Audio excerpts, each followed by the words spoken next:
At sa kayong bughaw, at kulay ube, at pula, ay gumawa sila ng mga kasuutang mainam pagkayari upang gamitin sa pangangasiwa sa dakong banal, at ginawang mga banal na kasuotan kay Aaron, gaya ng iniutos ng Panginoon kay Moises.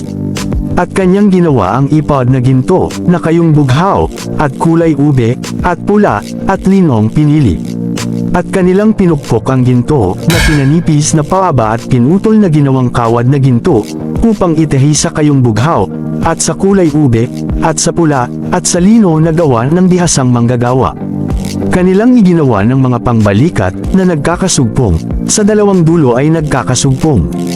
At ang mainam na pagkayaring pamigkis, na nasa ibabaw ng ipod upang ibigkis, ay kaputol at gaya ng pagkayari ng ipod, na ginto, at kayong bughaw, at kulay ube, at pula, linong pinili, gaya ng iniutos ng Panginoon kay Moises.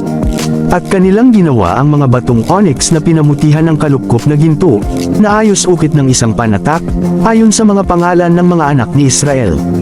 At kanyang inilagay sa ibabaw ng pangbalikat ng ipod upang maging mga batong pinakaalaala sa ikagagaling ng mga anak ni Israel, gaya ng iniutos ng Panginoon kay Moises. At kanyang ginawa ang pectoral, na gawa ng bihasang manggagawa, gaya ng pagkayari ng ipod, na ginto, at kayong bughaw, at kulay ube, at pula, at linong pinili. Parisukat, kanilang ginawang nakatiklop ang pectoral, isang dangkal ang luwang yaon, pagka nakatiklop. At kanilang kinalukupan ng 4 na hanay na sari-saring bato, isang hanay ay sardio, topasyo, at karbungko na siyang unang hanay. At ang ikalawang hanay, ay isang esmeralda, isang zephyro, at isang diamante.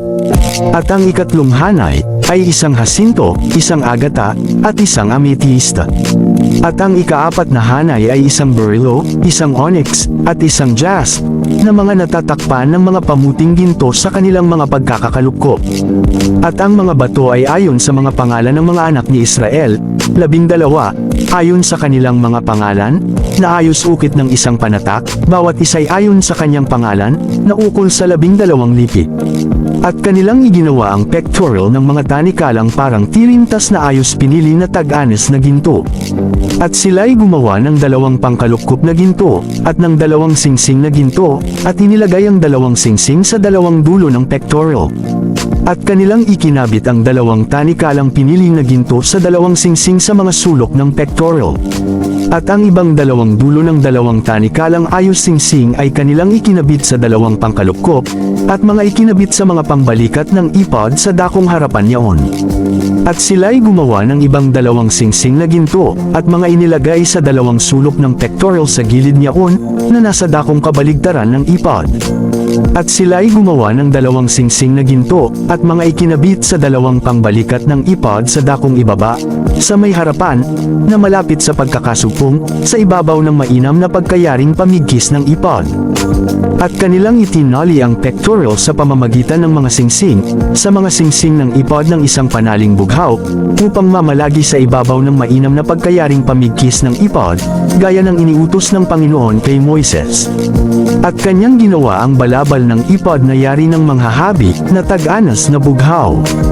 At ang butas ng balabal ay nasa gitna niya o na gaya ng leeg ng isang kusulit, na may isang uri ang tinahi sa palibot ng pinakaleeg upang huwag mapunit. At kanilang ginawa ng mga ribot ng balabal, ng mga granadang kayong bughaw, at kulay ube, at pula, at linong pinili. At sila'y gumawa ng mga kampanilyang tag-anes na ginto, at inilagay ang mga kampanilya sa pagitan ng mga granada sa ibabaw ng ribot ng balabal sa palibot, sa pagitan ng mga granada. Isang kampanilya at isang granada, isang kampanilya at isang granada, sa ibabaw ng ribot ng balabal sa palibot, upang ipangasiwa gaya ng iniutos ng Panginoon kay Moises. At kanilang ginawa ang mga tunika na lino na yaring hinabi para kay Aaron, at sa kanyang mga anak. At ang mitre na lino, at ang mga mainam na tiara na lino, at ang mga salawal na lino na kayong pinili na lino. At ang bigkis na linong pinili, at kayong bughaw at kulay ube, at pula, na gawa ng mangbuborda, gaya ng iniutos ng Panginoon kay Moises. At kanilang ginawa ang laman ng banal na korona na tag-anes na ginto, at sinulatan ng isang titik na ayos ukit ng isang panatak, banal sa Panginoon. At kanilang tinulian ng isang panaling bughaw, upang ilapat sa ibabaw ng mitra, gaya ng iniutos ng Panginoon kay Moises. Gayon natapos ang buong gawa sa tabernakulo ng kapisanan, at ginawa ng mga anak ni Israel ayon sa buong iniutos ng Panginoon kay Moises, gayon ginawa nila. At kanilang dinala ang tabernakulo kay Moises, ang tolda at ang lahat ng mga kasangkapan niyaon, ang mga kawit, ang mga tabla, ang mga barikilan, at ang mga haligi, at ang mga tungtungan. At ang takip na mga balat ng mga tupa na tinina sa pula, at ang takip na balat ng mga puka, at ang lambong ng tubig. Ang kaba ng patutuo at ang mga pinggan niyaon, at ang luklukan ng awa. Ang dulang, lahat ng mga sisidlan niyaon, at ang tinapay na handog. Ang dalisay na kandelero, ang mga ilawan niyaon, ang mga ilawan na inayos, at lahat ng mga sisidlan niyaon, at ang langis na pangilawan.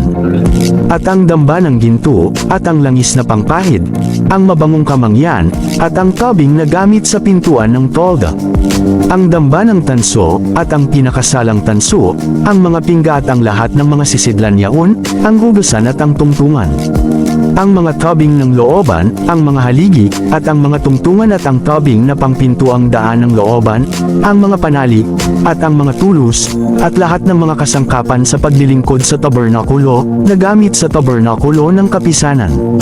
Ang maiinam na pagkayaring kasuotan na gamit sa pangangasiwa sa dakong banal, at ang mga banal na kasuotan para kay Aaron na saserdote, at ang mga kasuotan ng kanyang mga anak, upang mangasiwa sa katungkulang saserdote.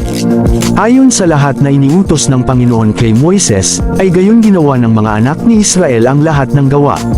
At nakita ni Moises ang lahat ng gawain, at narito, kanilang nagawa na kung paanong iniutos ng Panginoon ay gayon nila ginawa, at pinagbabasbasan ni Moises.